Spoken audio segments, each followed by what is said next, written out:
Hello Aquarius, Sun, Moon, Rising, and Venus signs. Kamusta kayo? Sana ba'y nasa mabuti kayong kalagayan? Welcome back po sa Star Tarot at kung bago kayo rito, welcome din po kayo. Please subscribe, like, share my videos, and leave me a comment kung naka-resonate kayo. So, first card ninyo, sabi dito, be silent.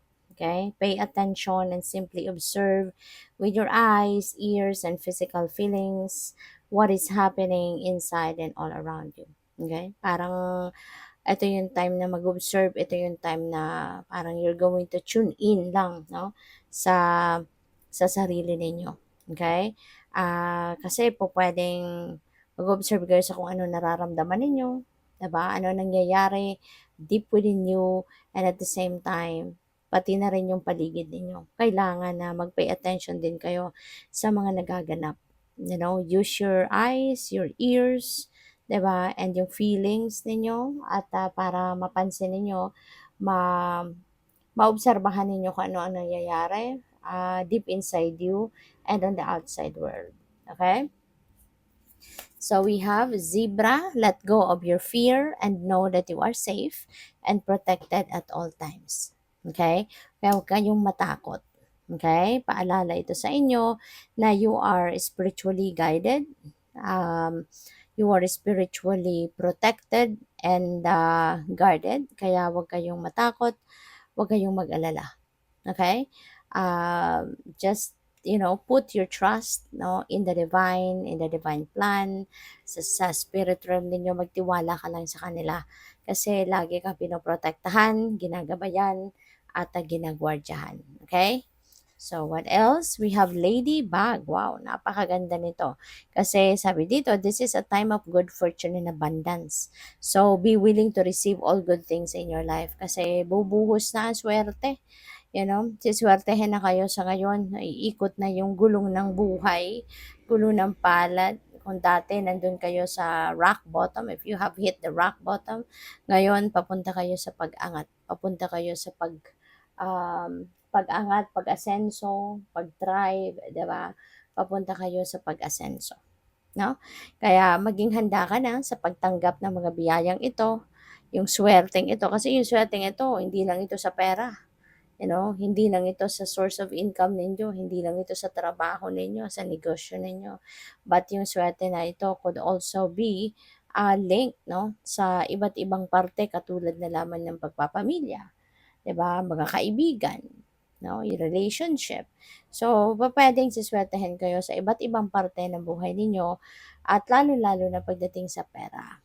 Kasi magkakaroon din kayo ng kasaganaan. So, maaring mabago na din ang landscape, no, ng inyong kaperahan sa ngayon, and you will be more prosperous and abundant. Makakahinga na kayo ng maluwag pagdating sa kaperahang aspeto.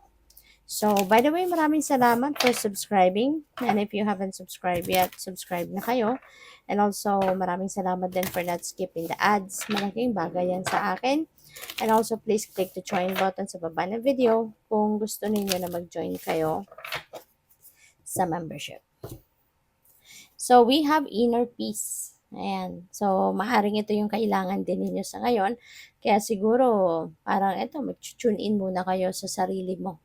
Tune in sa soul mo, 'di ba? Para na nang sa gano'n makapag-pay attention kayo sa kung ano naririnig ninyo from your inner voice, ganyan. At magkakaroon kayo ng peace, magkakaroon na kayo ng kapayapaan, magkakaroon na kayo ng kumbaga katahimikan, 'di ba? Kasi magiging ano na kayo magiging peaceful, no, ang inyong mararamdaman. Kaya good for you, Aquarius. Let's see kung ano pa. We have potential. Ayan, there's so much potential out there. Ang daming potential. Maybe, maaaring yung potential na yan could be in the outside world, diba? Or maaaring meron kang makikitang so much potential in you, diba? Baka ngayon, mararamdaman mo or mapapansin mo na, ay wow, ang dami ko palang talento.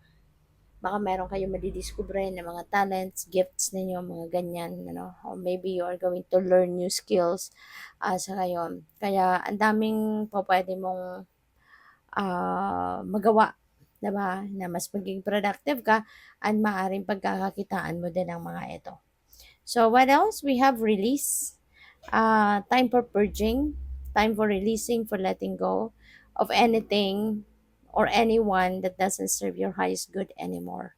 Kumbaga fall season ito sa buhay ninyo, 'di ba? Kapag fall, natatanggal 'no, tulad nito kusang naglalagas na yung mga dahon kasi it's about time na, 'di ba? Para magpahinga muna.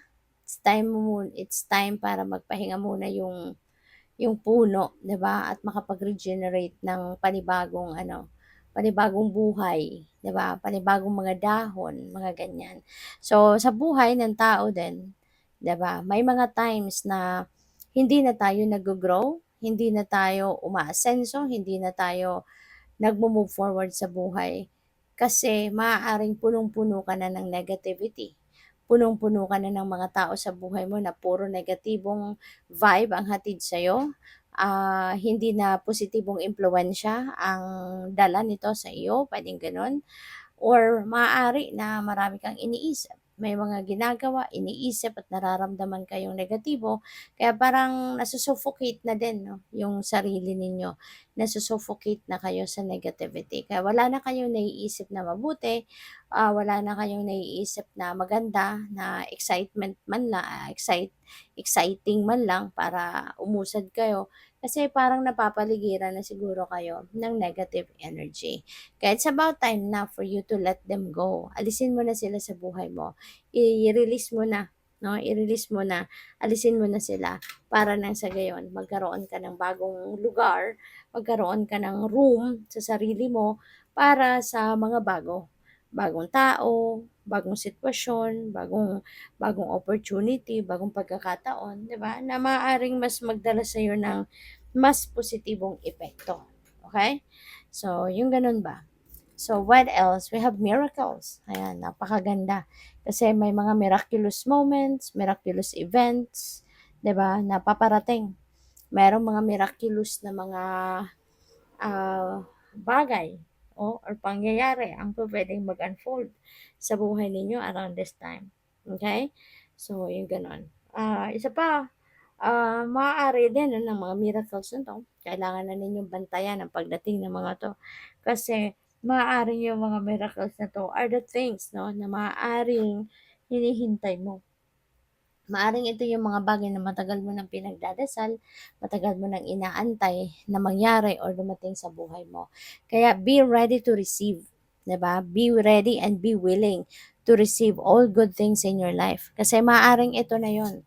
Yung good things na to could be this miraculous things, no? Or miraculous moments or events na mag-unfold sa buhay mo.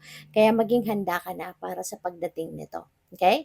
Good luck. Thank you for watching. Love and light. Namaste.